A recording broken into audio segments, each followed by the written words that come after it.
What? What are bohabs and what's your relationship with them? Bohabs are our fans. Bohab! I'm a bohab for life. Bohab for life! Bohabs for motherfucking life! Bohab for life! Bohabs! I am the ultimate bohab. Fucking bohab for life! Motherfuckers!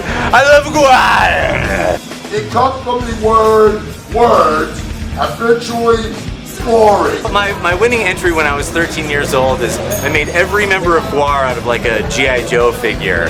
Bohab. These guys and girls come up to us and they try to tell us these stories of why they love GWAR. I've seen GWAR chop off Jesus' dick. They used to bring the worm out, and they used to bring someone out from the stage, and they'd engulf you.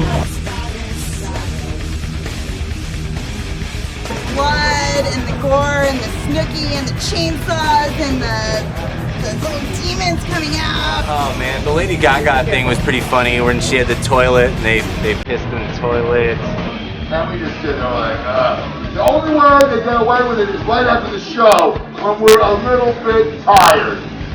Otherwise, they would die right off the bat. What does GWAR mean? GWAR is a word without a meaning. GWAR is a word that you can attach your own meaning to. GWAR is a power laxative word that is used in outer space when you are having a difficult shit. Scream the word GWAR.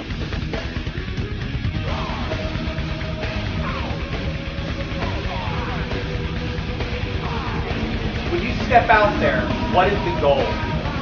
To step off there.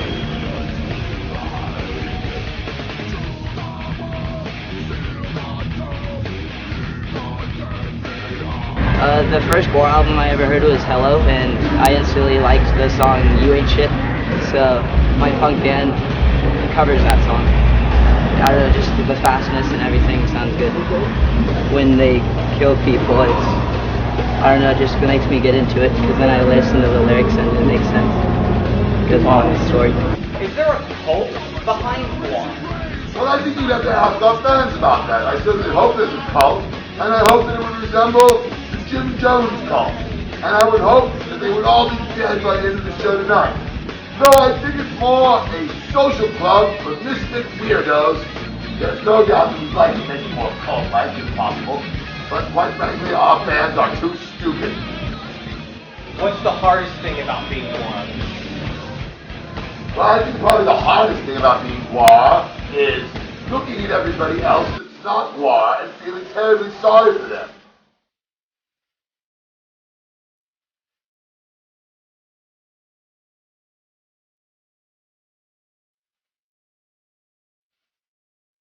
We can grow over 500 feet tall just by blowing on our fingers.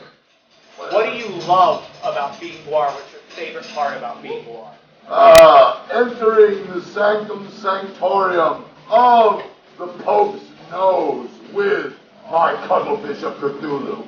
Yes, the joyous privilege of showing up in the new Pope's bedchamber the night after his coronation and viciously, nasally raping him.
The mosquitoes, like the show is like, you know, cinephilia and movies. And the head that he did looked straight from like Astro Zombies. So I'm like, it has like that extra level of like coolness where I'm like, God, I'm like drooling over it. My name is Nick Caesar. I'm an artist. Professionally like since '92, but before that I learned how to sort of draw by basically trying to trace creature features and following around monsters with tracing paper, and yeah, so that was like, it was sort of like self-taught in a very quick hurry.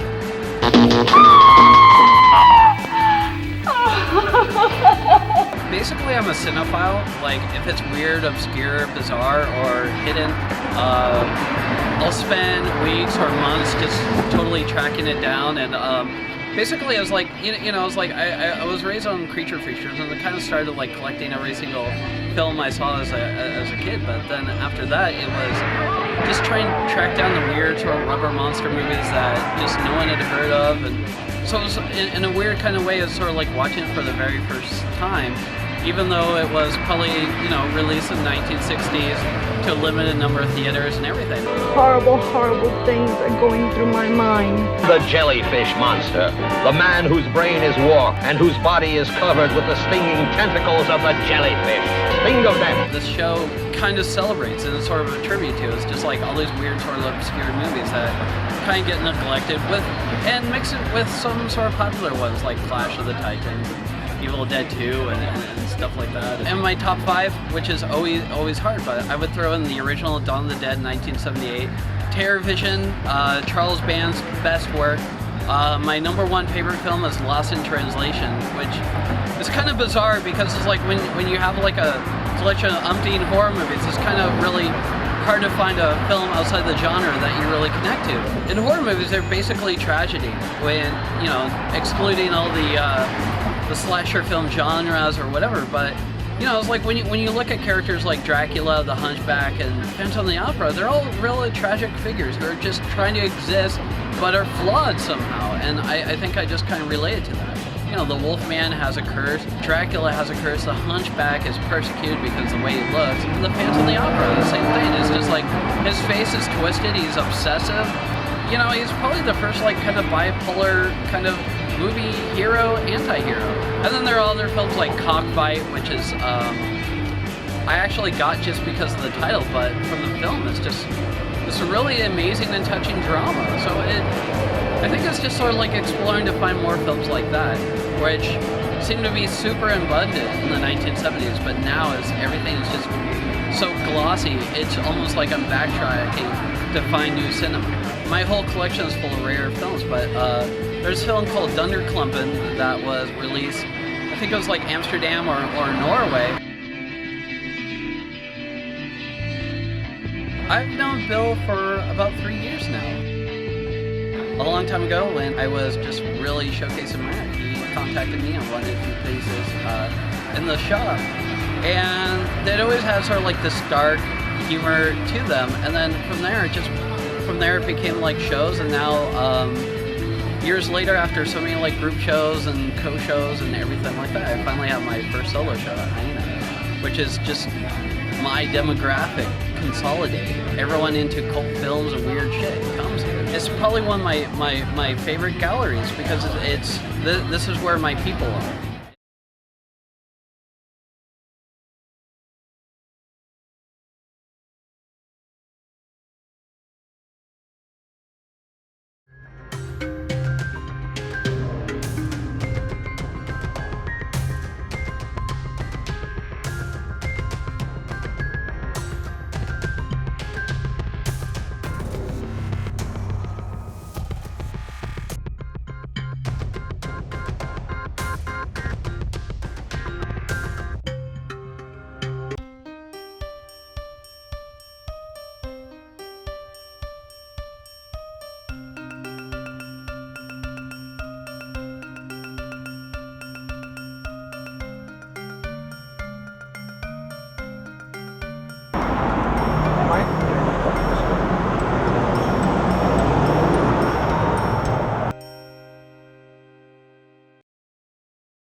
I'm Mike Van Eden. I own Van Eden Galleries in Sherman Oaks, California. I collect animation art and deal in animation art.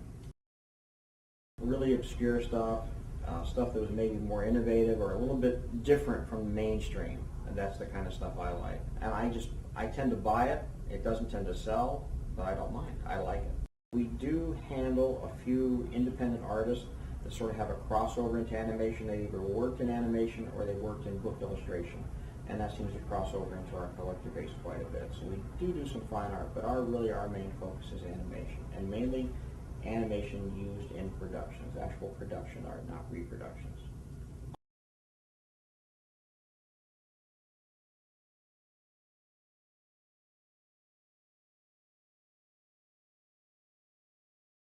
I got my first piece in the early 80s when I was in college, and I've been collecting ever since.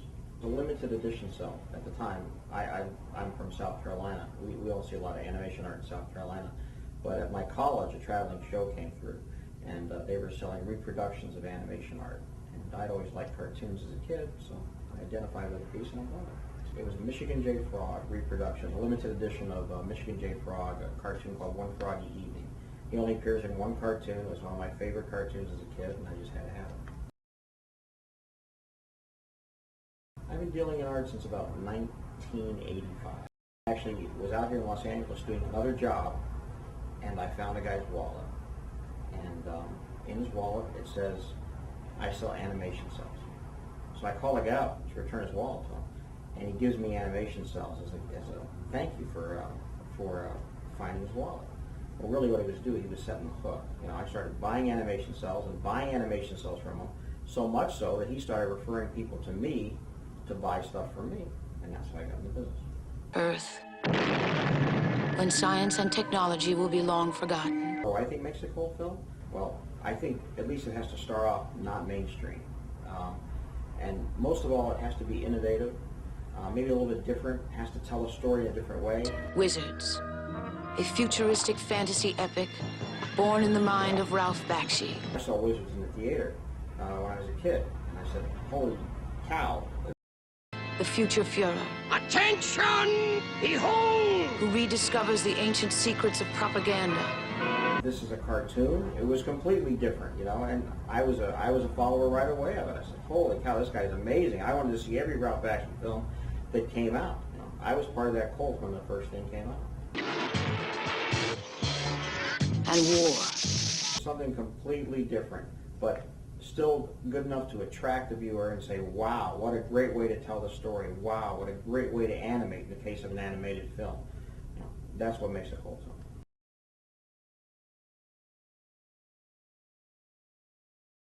Heavy metal, done around the same time. Everybody always thinks it's a Bakshi film. It's really not, but still an amazingly interesting film. The directors tried to tell it in a different way. They had different studios doing every segment of it, and it came together really well.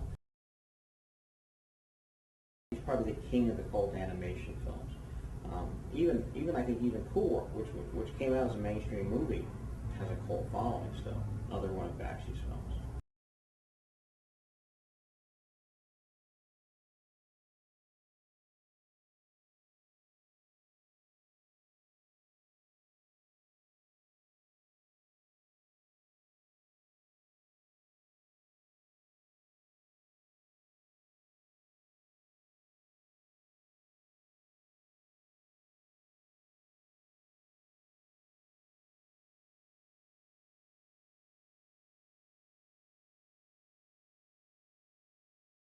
You don't think there's not a lot of effort put in the presentation of literature anymore? Not anymore. I mean, and when you look at the jackets and the artwork, it is artwork. That's what it was. The UK, in my opinion, do amazing dust jackets, and they still do. The US, not really, because we don't care. You know, we do better presentation of books, the binding and the paper. But when it comes to the artwork, no, it's all now mainly computer generated, and the author himself has no control over it whatsoever. How do you acquire this rarity? How did you get this amazing collection? We travel. When it comes to collectible and how we obtained and how we street the books, got the stuff. We travel all the time, and we have storage house. So it's just the minute something goes, you'll go, okay, let's replace it with this. Let's replace it with that. And we also, when it comes to our stock, we go for the best quality and the best condition. So you have a network of private dealers exactly. that you deal with to get all this. That we do. It's your whole life. I've been in this business for 16 years, but this location's been here for 14. We've only dealt always with strictly first edition books, because you can't go online now. Yeah. And I want that. You want to go to Amazon? No. You know, that's the thing with independent bookshops closed. You don't get that. You know, what do you get? Well, you can find this on Amazon. Will it be a first edition? Will you be able to hold it and look at it? No. You do it through your computer. It's pointless. They're all dead. Frank Sinatra, Tony Curtis, Natalie Wood. This is done by a very good friend of ours, and again, you look at the artwork, and today, you look at that. I mean, you look at the pages here, you know, and this is all hand done. This is all hand done. But again, this isn't the kind of thing that would be done today, you know. And Harvey and I will show you the difference with the countries and the dust jackets. For example, the Tequila Mockingbird up there. You were telling me earlier about how artwork nowadays in books doesn't seem to have classics. You've got Psycho. Who doesn't know that? You know, the poster for Jaws. Everyone knows that. If it were done today, in my opinion, maybe you might get a thing of water for Jaws with just a title on it.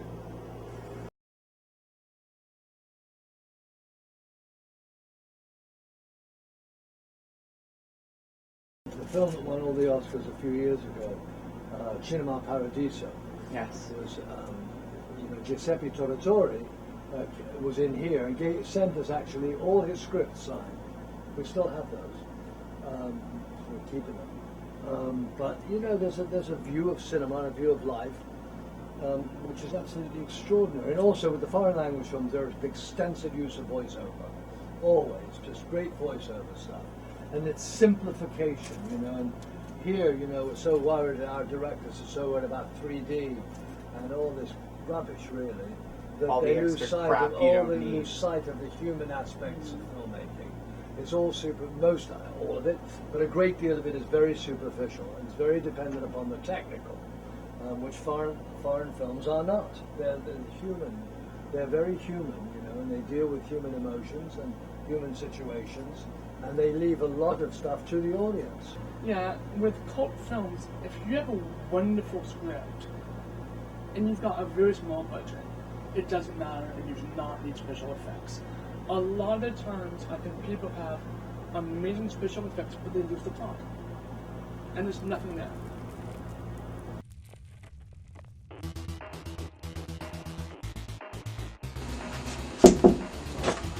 Yo, what's up?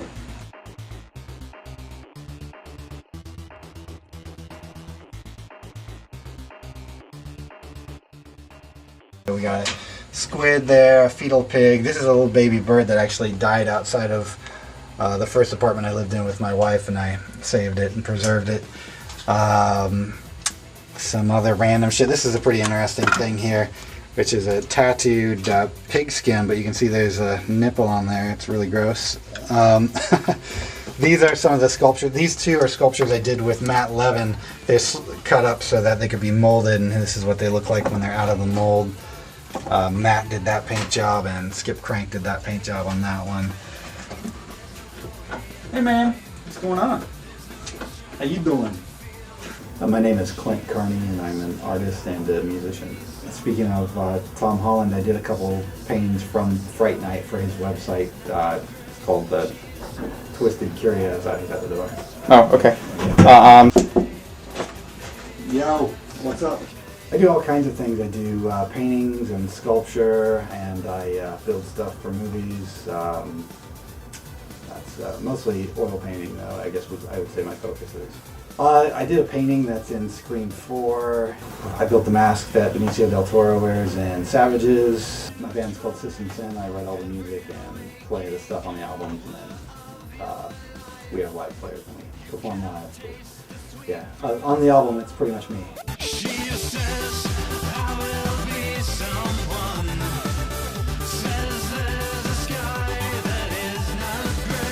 Well, when we perform live, I just sing, but I also play keyboards and a little bit of guitar.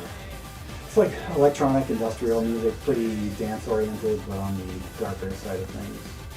When I think of cult films, I think of generally movies with low budgets that have a big following, kind of disproportionate to the budget of the film. Generally, a lot of horror movies, blaxploitation movies, cult films.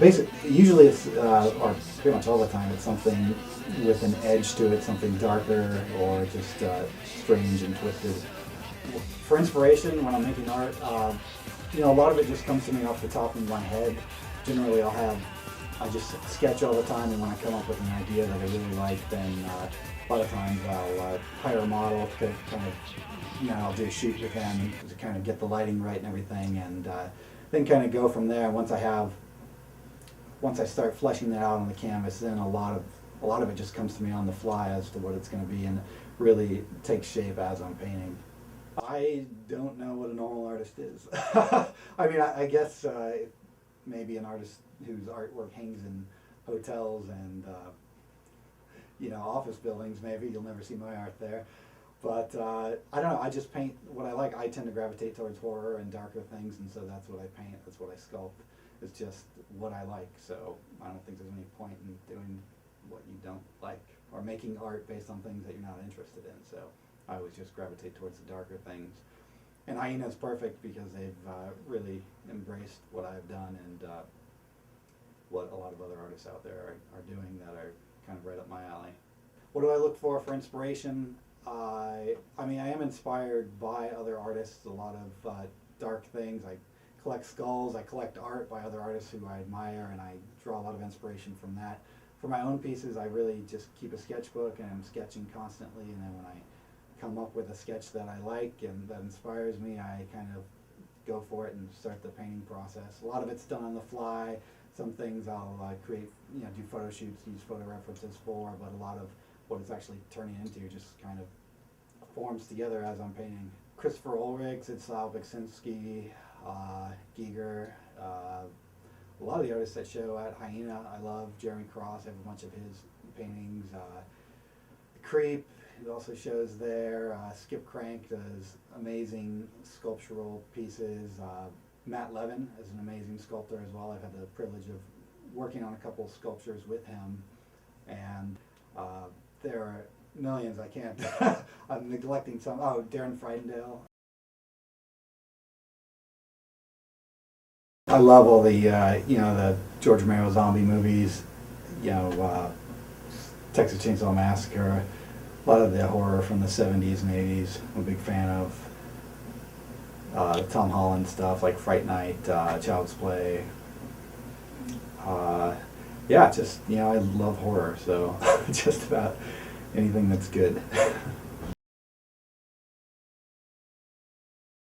My name is Mark Scheffler. I played Junior Stillo in the original Last House on the Left, which was made in 1971 and released in 1972. My memories of that experience are all quite good.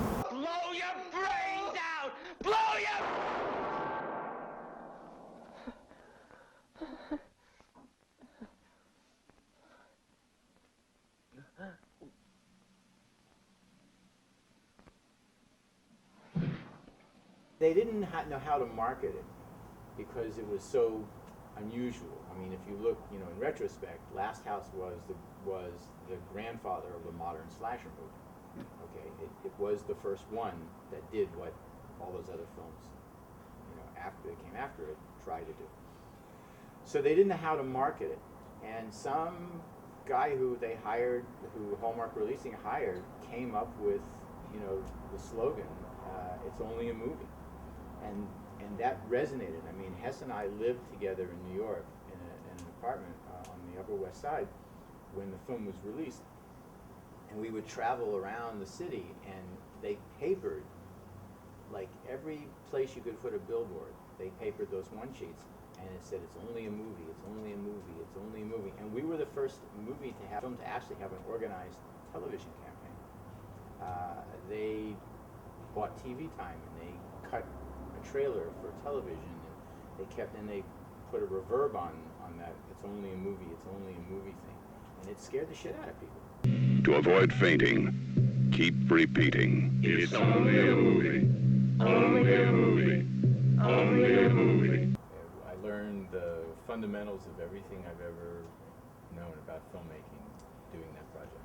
If you take a look at the body of what were known as horror films before that, they were kind of highly stylized, and that stylization would put a kind of an aesthetic barrier between the audience and the reality of any brutality or gruesomeness that was happening on the screen. Because the way Wes decided to shoot Last House on the Left, which was kind of semi-documentary, it removed that veil and it put the violence and the bad things that people do to people up close and in people's faces, and that's what everybody reacted to. What they do is I don't want to say glorify it, but they take person-to-person violence and they make it entertaining. And when you make it entertaining, you make it like a day at Killerland at an amusement park. Wes said, no, violence is really bad, and this is what it looks like. If you took my character out, then the film has no connection with redeeming social values of the audience. They didn't know how to market it because it was so unusual. I mean, if you look, in retrospect, Last House was the grandfather of the modern slasher movie. Okay, it was the first one that did what all those other films, after they came after it, tried to do. I think what makes a film a cult film is that it does not have broad commercial appeal. That it's not a tentpole. It's not something that's going to ever be released in 3,500 or 5,000 theaters on an initial run, but it strikes a chord, some kind of emotional chord, with a certain segment of the audience who then becomes extraordinarily loyal to it. It's entertaining in the sense that it explores the dark side of what we all think and feel in a very safe way. We can participate in bad shit and then leave and go back to our lives and be good people.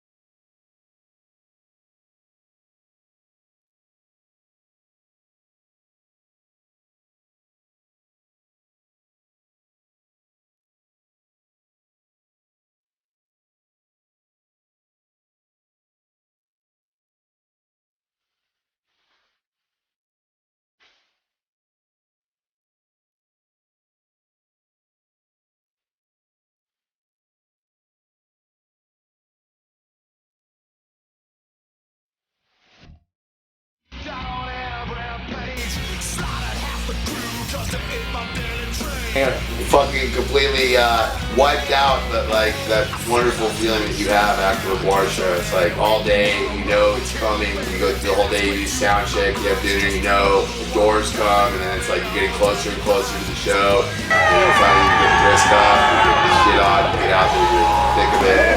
And then when it's like you start to smell the end, like about 2 or 3 songs, then you hit the encore, and it's like, you finally get to the end, taking off that costume, and it's like the best fucking. I fucking love War! Complete transformation from one reality to another, just in the way that we go into character, then we step out of it again, and it's just like you're physically and mentally just drained, but at the same time it's very exhilarating as well.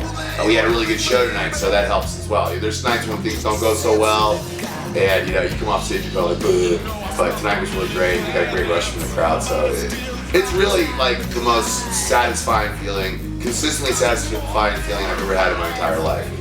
Finishing a fucking war show. It's the best feeling in the world. When I looked out in the audience tonight, I saw at least 20 or 30 people that I know personally that have become to see GWAR for 25 fucking years, you know? But also new kids as well. I think because we portray personas, because we portray characters, we get a lot closer to our fans. Not so many of them know who we are, but the ones who do like are very loyal and respectful about like our personalities and our private space. But at the same time, we're not, you know, we're in GWAR. We really don't give a shit. We give everything. We give it all away, you know. And you know, we're not like big famous rich rock stars. We don't have that kind of gigantic fucking cult following where you walk down the street and everyone's just all over you. But there's enough of an interface there that it's a very personal relationship between the band and the fans. And it's great. We totally feed off their energy. I mean, it's very fucking true. The audience gives off a vibe, and you totally take that energy and it makes your performance happen. And they've gotten us through, you know, all these years, you know, for the best and the worst. It's been our fans that got us there. I don't think we've ever tried to be a cult, but I think we've kind of become one in a way. It's hard to define what a cult is. I've seen lots of things that are defined as cults, you know. I wouldn't call us like a Manson-esque or a Jim Jonesy kind of thing. I wouldn't say we were like the Juggalos, you know, or the Heaven's Gate people. But, you know, there is something still very culty about it. Culty in more of like a Rocky Horror kind of way, you know. In a fun way. It's a fun cult where you don't have to like commit suicide in order to get out of it. It's like, so I think a lot of it is in the eye of the beholder. You know, the people that are going to take what they want from it.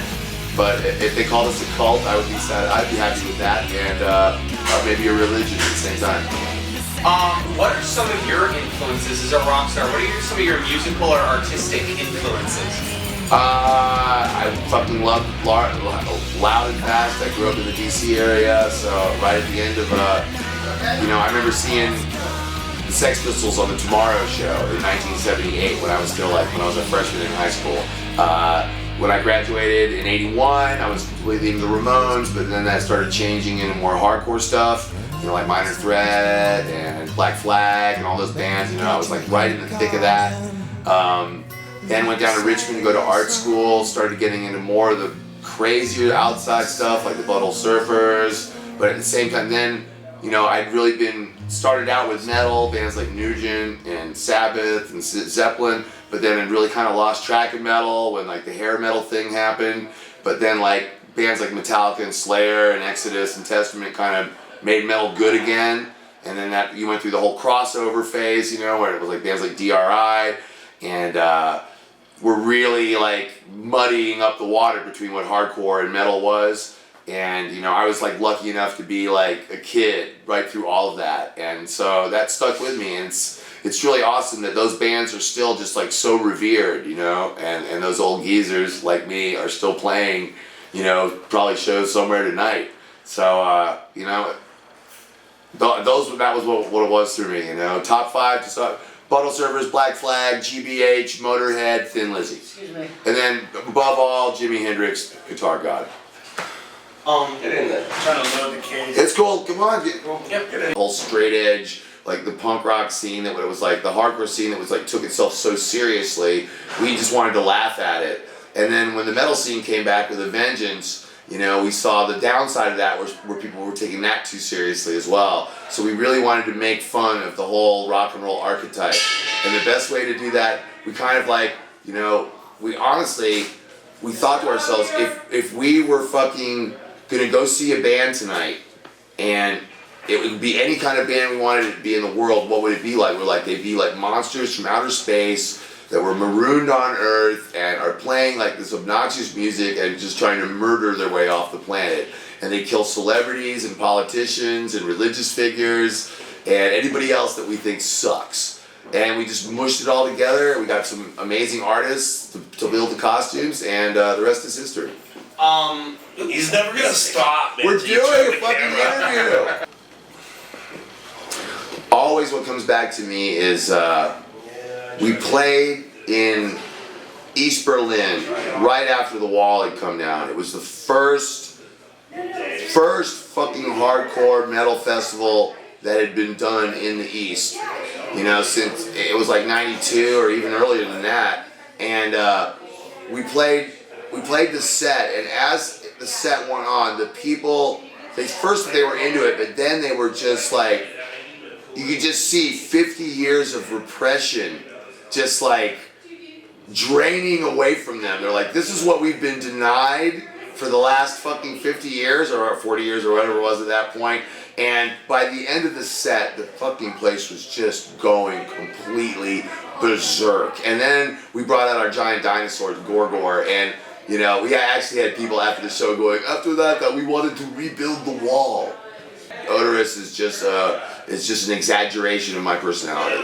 You know, it really is me. Yeah, but it's just like everything that Dave can't do or is afraid to do, Odorous just jumps onto it with aplomb. And yeah, he's my twisted, fucked up big brother, and he lets me get away with absolute murder. I think the overall message for Gwar is we're trying to encourage people to be creative and be free-spirited and to be good-humored, to not be afraid of death, to be able to laugh at situations that are fearful, and to approach life with good humor and good nature. And there's a healthy amount of fuck authority. There's a lot of punk rock in there, but there's also structure with the metal music.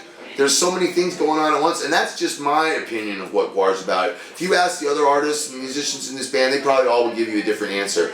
It's just, to me, it's just like this spouting font of creativity, and honestly, the best thing that I've ever gotten out of it is listening to other people that were inspired by it. If you could say anything to your fans right now, what would you say? Thank you, fucking thank you for indulging us of our muse for all these years. I always told you guys that Gwar would last forever, and I meant it. I fucking meant it.